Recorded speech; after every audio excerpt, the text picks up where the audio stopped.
Hello friends, ओम श्री गणेशाय नमः। आप सभी का स्वागत है आपकी अपनी यूट्यूब चैनल पर। फ्रेंड्स, आज हम आपको इस वीडियो में बताने जा रहे हैं रक्षाबंधन का शुभ मुहूर्त, पूजा विधि और पौराणिक कथाओं के बारे में। फ्रेंड्स, वीडियो शुरू करने से पहले आपसे रिक्वेस्ट है, अगर आप हमारे चैनल पर नए हैं और आपने अभी तक चैनल को सब्सक्राइब नहीं किया है तो प्लीज़ सब्सक्राइब कीजिएगा चैनल को, साथ ही प्रेस कीजिएगा बेल आइकन को, जिससे नए वीडियो से रिलेटेड नोटिफिकेशन आपको तुरंत प्राप्त हो सके। और वीडियो पसंद आने पर वीडियो को लाइक और शेयर जरूर कीजिएगा ताकि सभी भक्तों को इस वीडियो का लाभ प्राप्त हो सके। और कमेंट बॉक्स में ओम श्री गणेशाय नमः जरूर लिखिएगा। भाई बहन के प्रेम का प्रतीक रक्षाबंधन का त्यौहार सावन मास की पूर्णिमा तिथि को मनाया जाता है। इस दिन बहनें अपने भाइयों की कलाई पर राखी अर्थात रक्षा सूत्र बांधकर भाइयों की दीर्घ आयु की कामना करती है, तो भाई भी बहनों की रक्षा और संयोग करने का वचन देते हैं।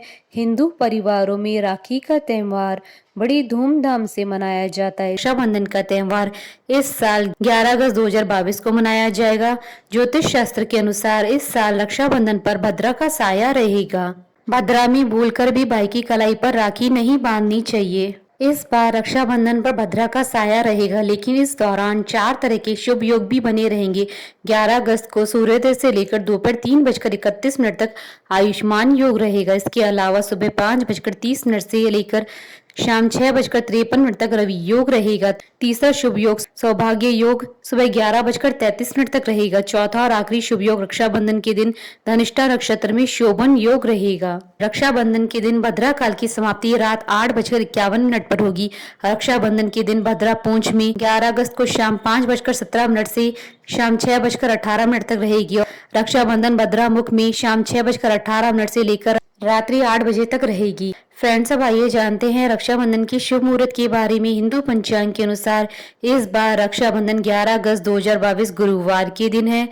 पूर्णिमा तिथि आरंभ होगी 11 अगस्त 2022 को सुबह 10:38 पर और पूर्णिमा तिथि का समापन होगा 12 अगस्त 2022 को सुबह 7:05 तक। रक्षाबंधन का शुभ मुहूर्त रहेगा 11 अगस्त 2022 को सुबह 9:28 से रात्रि 9:14 तक। और अभिजीत मुहूर्त रहेगा दोपहर 12:06 से दोपहर 12:57 तक। और अमृतकाल का मुहूर्त रहेगा शाम 6:55 से रात्रि 8:20 तक। और ब्रह्म मुहूर्त रहेगा सुबह 4:29 से सुबह 5:17 तक। फ्रेंड्स, अब आइए जानते हैं रक्षाबंधन की विधि के बारे में।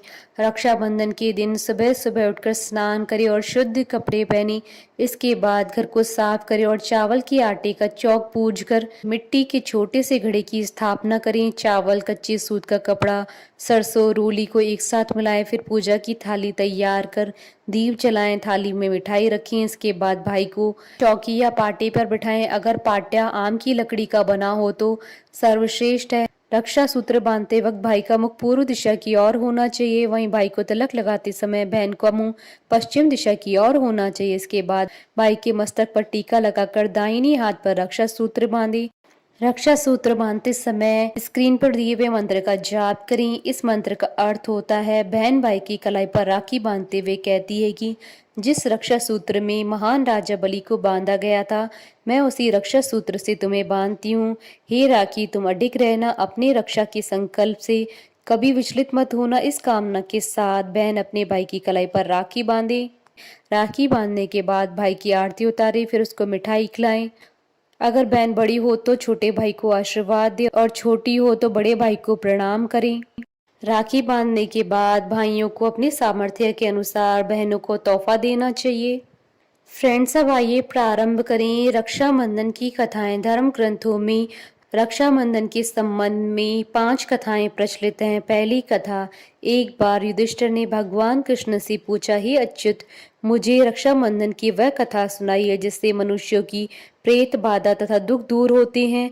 भगवान कृष्ण ने कहा, हे पांडव श्रेष्ठ, एक बार दैत्यों तथा देवताओं में युद्ध छिड़ गया और ये युद्ध लगातार 12 वर्षों तक चलता रहा।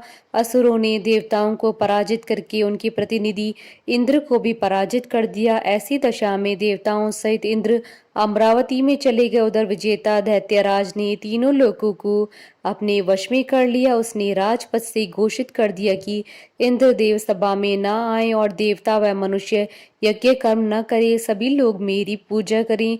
दैत्यराज की इस आज्ञा से यज्ञ, वेद, पठन पाठन तथा उत्सव आदि समाप्त हो गए। धर्म के नाश से देवताओं का भल घटने लगा।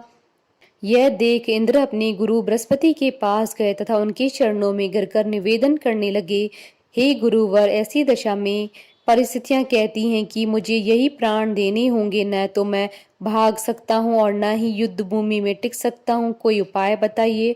बृहस्पति जी ने इंद्र की वेदना सुनकर उसे रक्षा विधान करने को कहा।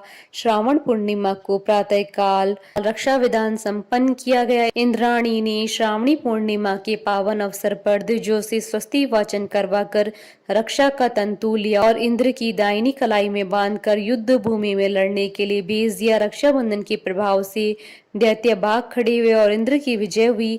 राखी बांधने की प्रथा का सूत्रपात यहीं से होता है। दूसरी कथा, भारतीय इतिहास के अनुसार मुसलमान शासक भी रक्षाबंधन की धर्म भावना पर न्यौछावर थे।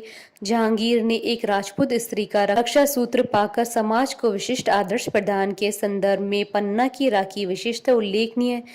एक बार राजस्थान की दो रियासतों में गंभीर कलह चल रहा था। एक रियासत पर मुगलों ने आक्रमण कर दिया। अवसर पाकर दूसरी रियासत वाले राजपूत मुगलों का साथ देने के लिए सैन्य सज्जा कर रहे थे। पन्ना भी इन्हीं मुगलों के घेरे में थी। उसने दूसरी रियासत के शासक को, जो मुगलों की सहायता चाह रहा था, राखी भेजी। राखी पाते ही उसने उल्टे मुगलों पर आक्रमण कर दिया।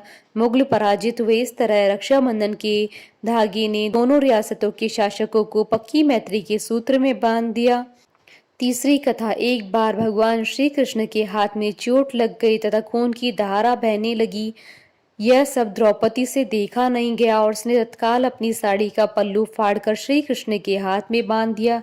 फलस्वरूप खून बहना बंद हो गया। कुछ समय पश्चात जब दुशासन ने द्रौपदी का चीर हरण किया, तब श्री कृष्ण ने चीर बढ़ाकर इस बंधन का उपकार चुकाया।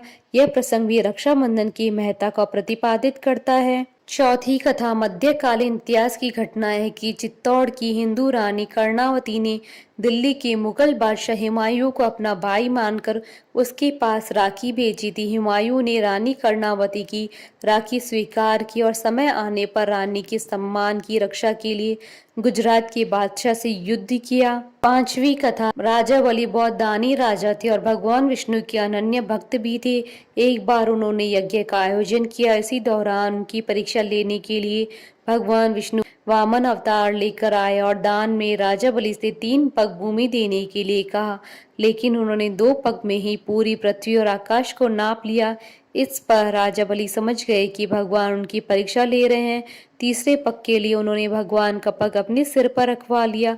फिर उन्होंने भगवान से याचना की, अब तो मेरा सब कुछ ही चला गया है, प्रभु आप मेरी विनती स्वीकारें और मेरे साथ पाताल में चलकर रहें। भगवान ने भक्त की बात मान ली और वैकुंठ छोड़कर पाताल चले गए। उधर देवी लक्ष्मी परेशान हो गई। फिर उन्होंने लीला रची और गरीब महिला बनकर राजा बलि के सामने पहुंची और राजा बलि को राखी बांधी। बलि ने कहा कि मेरे पास तो आपको देने के लिए कुछ भी नहीं है। इस पर देवी लक्ष्मी अपने रूप में प्रकट हुई और बोली कि आपके पास तो साक्षात भगवान है, मुझे वही चाहिए, मैं उन्हें ही लेने आई हूँ। इस पर बलि ने भगवान विष्णु को माता लक्ष्मी के साथ जाने दिया। जाते समय भगवान विष्णु ने राजा बलि को वरदान दिया कि वह हर साल 4 महीने पाताल में निवास करेंगे।